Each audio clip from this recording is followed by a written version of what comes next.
આજ ગમે તેવી ગાડી હારી મોટી 10 લાખ 20 લાખ રૂપિયાની ગાડી લાવો ને એટલે આવશે મારા પારે કે માડી ગાડી લાયો ચાંદલા કરી આલો અને તમારી ચુંદડી મોઢું છું માં રક્ષા કરજે. પણ કોઈને એવું કોઈ વાર થાય છે કે દુનિયાની મેલડી ગમે તેવી ખતરનાક હોય પાવર વાળી હોય પણ મારી ઘેર મારી માં બેઠી છે ને માં બાઈક નવું લાવું તો પહેલી ચુંદડીમાં તારી મોઢું જગતની માતાની નહીં ભલે મેલી આલી હોય તોય આવો ભાવ રાખો ને તાર તમારી માં સાધન ઉપર બેસી જાય, તમારી એ બાઈક ઉપર બેસી જાય, તમારી એ ગાડી પર બેસી જાય, તમારી એ ટ્રેક્ટર ઉપર બેસી જાય. કોઈ દર જગતમાં છે ને ટચ ના થવા દે. હું સોલંકી બેટીની મેલડી અને કદાચ કોઈ કારણોસર કોઈ ચોઘડિયાના કારણથી કદાચ કોઈ અડી જાય કોઈ એક્સિડન્ટ થઈ જાય ને તો તમારો એક માથાના બાલ જેટલી જગ્યામાં તમારી મારો ભક્ત હોય ને કદાચ યમરાજ લેવા આવી ગયા હોય ને તો યમરાજ મને પૂછવા આવે કે બોલ તારો ભક્ત છે કઈ રીતે લઈ જાઉં. હું મેલડી એવું કહું બધું શાંતિ રાખ 15 વર્ષ જીવાડવાનો તો યાર ઘોડા યમરાજ ને જવું પડે ભલે લેખમાં લખાઈ ગયું હોય તો યમરાજે એમ કે હા હા રોમ રોમ તમારું નામ ના દેવાય જતા રહ્યા યમરાજ. તો કેટલો વાલ હશે. હું તો એ જગતમાં કળિયુગમાં એ મહામાયા મેલડી છું કે ખાલી કોઈ દીકરો રાતે ઊંઘે અને રાતે ઊંઘીને ખાલી પ્રાર્થના કરે કે હે માં જેવો ઊંઘું છું એવો ઉઠાડજે. એવી રોજ પ્રાર્થના કરીને ઊંઘી જાય ને તો જગતમાં એને મરવા ના દઉં. એ મેલડી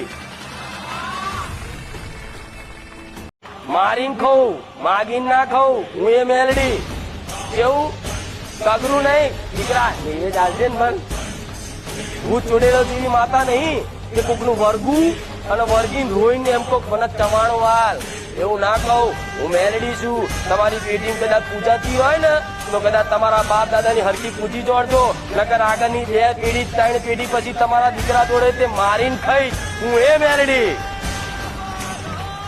કદાચ એવો તમારો એક દાડો કદાચ નીકળી ગયો 6 મહિનામાં કે લે મારી માં છું તું મારી કુળનો દીવો છું માં લે આ દાળ ભાત પૂરી શાક તને ધરાવું છું આ પાણી ધરાવું જમજે. કદાચ એક ઓડકાર એ પૂરી શાકનો રોટલી શાકનો તમારી માન આવી ગયો ને તો તમારી પેઢીઓ તારી નાખે.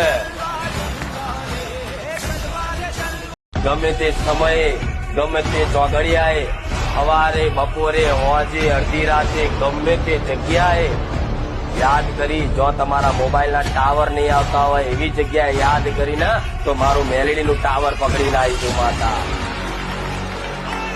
દીકરો કદાચ ઘરમાં કદાચ મારી વસ્તી મેગી બનાવે ને તો હું એ કહું કે મને મેગી આલું મેગી ખાઈ. આ મારો વાલ છે આ મારો પ્રેમ છે. જેવું મારી વસ્તી ખાય એવું મેલડી ખાઉં. જેવો મારી વસ્તી મારો ભાવ રાખે ને એવો હું ભાવ રાખું. મારે જે ખાવું હોય કદાચ મારી વસ્તીનો ભાવ ચેક કરવો હોય ને તો મારા દીકરાને કહું કે લાય આજ મારા હાથર સફરજન કેરા લઈ આવજે તો મારો દીકરો મારા હાથર સફરજન કેરા લઈ આવે. અને એનથી વાત નિવેજોની તો વાત જુદી છે કે જારના ખીચડો કે કોઈ લાપસી કોઈ ચોખાનું નિવેદ આ નિવેદ દેવી શક્તિ ધરાવતા હોય પણ હું તો મારી વસ્તીમાં એ માતા બેઠેલી છું. મારા દીકરા જોડે કદાચ પીઝા ખાતો હોય તો હું પીઝા માગું. હું એ મેલડી છું.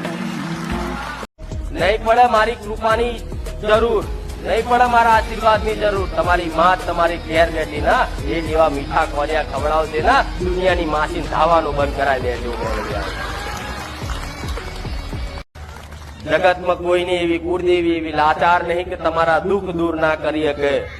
રોજ મારું એક જ કહેવાનો હોય છે કારણ કે હું જબરી છું ને તો તમારા માટે તમારી ઘરની માય જબરી છે.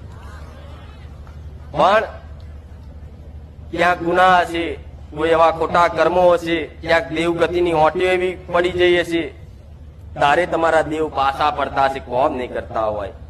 પણ આશા રાખો તો એવી રાખજો કે માં ભલે કોમ થાય કે ના થાય તારા ધામે આવવાથી પણ માં અમને અમારી કુળદેવીના શરણ સુધીનો માર્ગ સાચો માર્ગ બતાવી દેજે તો તારો આભાર રહેશે. આટલું કહેજો. 100% એવું કહું છું તમારી કુળદેવીના શરણ સુધી લઈ જવાની જવાબદારી મારી સોલંકી ભીડીની મેલડીની. અને કઈક ને ગોડા કઈક ને એવું ખાલી બોલવા ખાતર બોલતી નહીં કઈક ને ધૂણતા કર નાખ્યા મેં મેલડી.